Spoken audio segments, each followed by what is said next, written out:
সাহাবী প্রশ্ন করলেন, ইদা কানা রাজুলু খালিয়ান ইয়া রাসূলুল্লাহ, হুজুর কেউ যদি ঘরে একা থাকে তাহলে কি সতর ডাকতে হবে? ঘরে একা আছেন, দরজা জানালা বন্ধ, তখন নবীজি বললেন, আল্লাহু আহাক্কু আইয়ুস্তাহিয়া মিনহু মিনান নাস।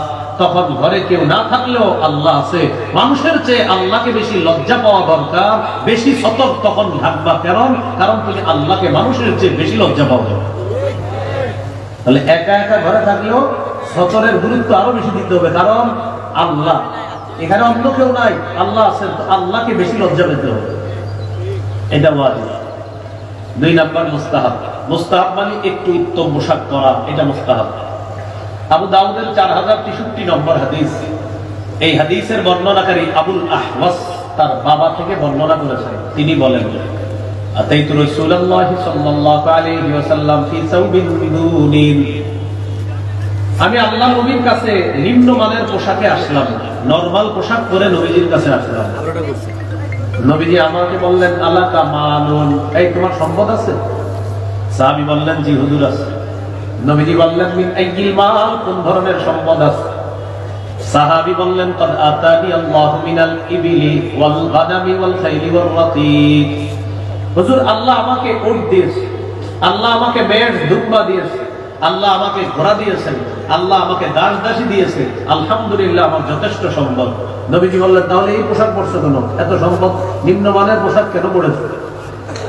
ইদা আতাকাল্লাহু মালান ফালইরা আতারু নি'মাতিল্লাহি আলাইকা ওয়া কারামাতি, আল্লাহ যখন তোমাকে সম্পদ দিয়েছেন, তোমার উচিত আল্লাহর নিয়ামতের এই নিদর্শনটা যেন তোমার মাঝে দেখা যায়। আল্লাহর নিয়ামতের নিদর্শনটা তোমার মাঝে দেখা যাওয়া দরকার। যেহেতু আল্লাহ তোমাকে নিয়ামত দিয়েছেন, এই নিয়ামতের নিদর্শন এটা প্রকাশ পাওয়া দরকার। এখান থেকে কি বুঝলাম?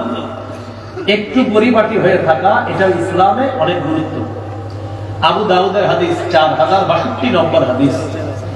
জাবের রাদিয়াল্লাহু তাআলা আনহুর বর্ণনা, তিনি বলেন, আতানা রাসূলুল্লাহ সাল্লাল্লাহু আলাইহি ওয়াসাল্লাম ফারাআ রাজুলান ক্বাদ তাফাররাকা শা'রুহু, নবীজি আমাদের কাছে আসলেন, আসার পর এক ব্যক্তির দিকে তাকায়া দেখে তার মাথার চুলগুলো এলোমেলো। চুলগুলো কি? فقال رسول الله صلى الله عليه وسلم اما يجد هذا ما يسكن به شعرا, আচ্ছা সে কি কোনো চিরুনি পায় না তার চুলগুলো আশ্রানোর জন্য? নবীজি দেখলেন এক ব্যক্তির মাথার চুল এলোমেলো, তো বললেন, সে কি কোনো চিরুনি পায় না মাথার চুলগুলো আশ্রানোর জন্য? ওয়ারা রাজুলান আলাইহি থিয়াবুন ওয়াসিখাত, আরেক ব্যক্তিকে দেখলেন তার শরীরের মধ্যে ময়লা কাপড়। নবীজি বললেন, আমা ইয়াজিদু হাযা মা আন ইয়াগসিলু বিহি সাওবা, আচ্ছা সে কি কোনো পানি পায় না তার কাপড় ধোয়ার জন্য? একজনের চুল দেখলেন এলোমেলো, তো বললেন চিরুনি নাই মাথা আশ্রানো। আরেকজনের দেখলেন যে কাপড় ময়লা, নবী বললেন পানি নাই কাপড় ধোয়ার জন্য। এখান থেকে বোঝা যায় এলোমেলো চুল আর শরীরে সালাম চট দেখলেই তার পীর সাহেব বাবা এর কোনো সুযোগ নেই। চুল এলোমেলো, সালাম চট করে আছে, উল্টা পাল্টা পোশাক পরে আছে, আর আপনি বললেন ভাই ভিতরে কিছু আছে। তাহলে ইসলামের পোশাকের গুরুত্ব আছে না নাই? ইবনে মাজার হাদিস 1056 নম্বর হাদিস। আজকে কি বার? কিসের দিন? জুমার দিন। আম্মা জান আয়েশা সিদ্দিকা রাদিয়াল্লাহু তাআলা আনহা বলেন, আন্না নবী সাল্লাল্লাহু আলাইহি ওয়াসাল্লাম খাতাবা আন-নাস ইয়াওমাল জুমআ, নবীজি জুমার দিন খুতবা দিতেছে। ফারাআ আলাইহিম সিয়াবান লিমা, তাকায়া দেখেন একদল মানুষের শরীরে কাজের পোশাক, মানে কাজ করছে যে পোশাক পরে, ওই পোশাক পরে জুমার নামাজে চলে আসছে। فقال رسول الله صلى الله عليه وسلم ما على احدكم ان وجد ساعه ان يتخذ ثوبين سوى ثوبي مهنته, নবীজি বললেন তোমাদের যাদের সামর্থ্য আছে তার উচিত আইয়াত্তাখিদা সাওবাইন লিজুমুআ সিওয়া সাওবাই মাহনাতিহি, তার কর্মের যে পোশাক, এই পোশাকের পরিবর্তে আরো 2 জোড়া পোশাক তার জুমার নামাজের জন্য গ্রহণ করা দরকার, যাদের সামর্থ্য আছে। মানে কাজের পোশাক পরে জুমায় চলে আসছে, তো নবীজি দেখা বললেন জুমার নামাজে একটু অন্য পোশাক পরে আসা দরকার। এখান থেকে বোঝা যায় জুমার নামাজ, ঈদের নামাজে একটু উত্তম পোশাক পরে নামাজে যাওয়া। বুঝে আসছে তো সবার? তাহলে ইসলামের পোশাকের গুরুত্ব আছে না নাই? এগুলো আপনার 2 নাম্বার আলোচনা পোশাকের ক্ষেত্রে। 3 নাম্বার হারাম পোশাক, মন দিয়ে শুনেন। 6 ধরনের পোশাক। পুরুষের জন্য রেশমের পোশাক হারাম। 2 নাম্বার পুরুষ নারীর পোশাক পরবে না। 3 নাম্বার নারী পুরুষের পোশাক পরবে না। 4 নাম্বার অহংকার প্রদর্শনের পোশাক পরবে না।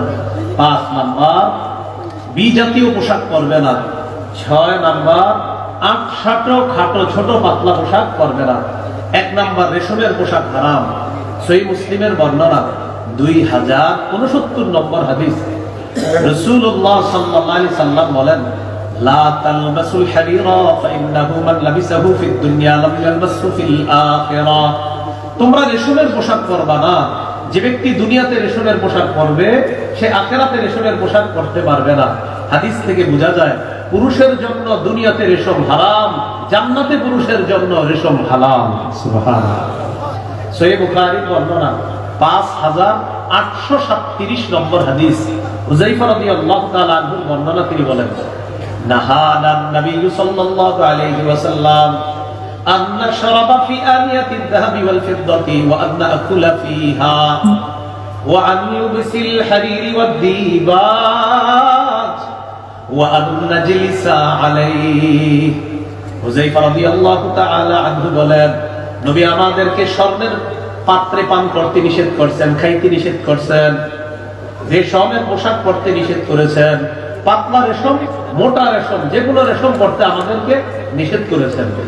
ওয়া আন নাজলিসা আলাইহি, রেশমের উপরে বসতেও নিষেধ করছেন। অনেকের বাড়িতে বেড়াইতে যান আপনারা, যেমন শুক্রবার দিন ঢাকা শহরের মানুষের বেড়ানোর এক হিরিক পড়ে।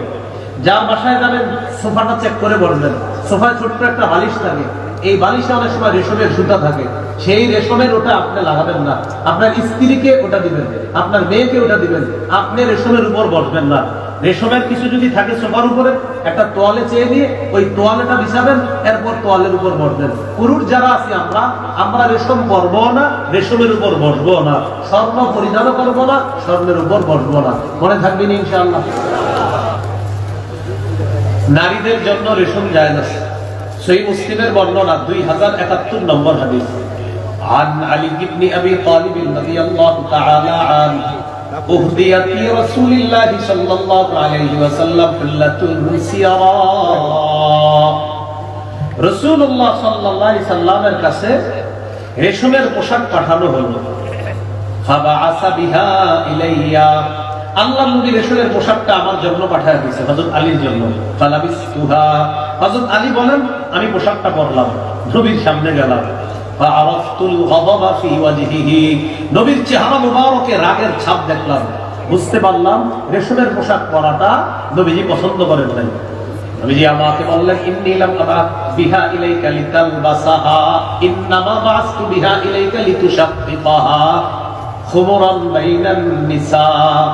আমি এটা তোমাকে পরিধান করার জন্য পাঠাই নাই, এটা তোমার কাছে পাঠিয়েছি এটা টুকরা টুকরা করে ওড়না বানিয়ে সেই ওড়না নারীদেরকে দিবা, তারা পরবে, এজন্য তোমার জন্য আমি রেশমের পোশাক পাঠিয়েছি।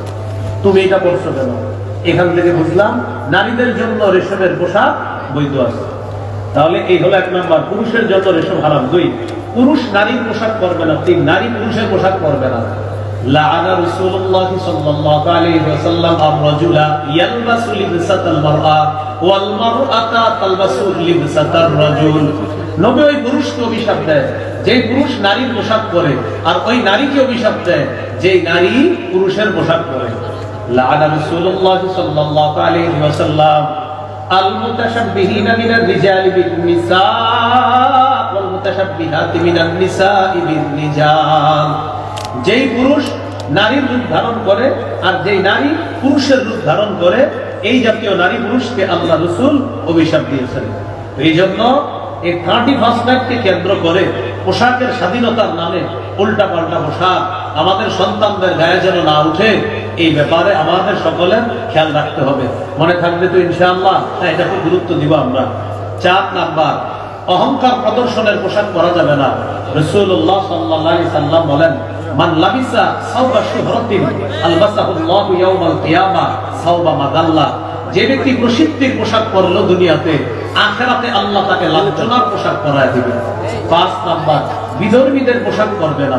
আব্দুল্লাহ ইবনে আমর ইবনুল আস রাদিয়াল্লাহু তাআলা আনহুর বর্ণনা, তিনি বলেন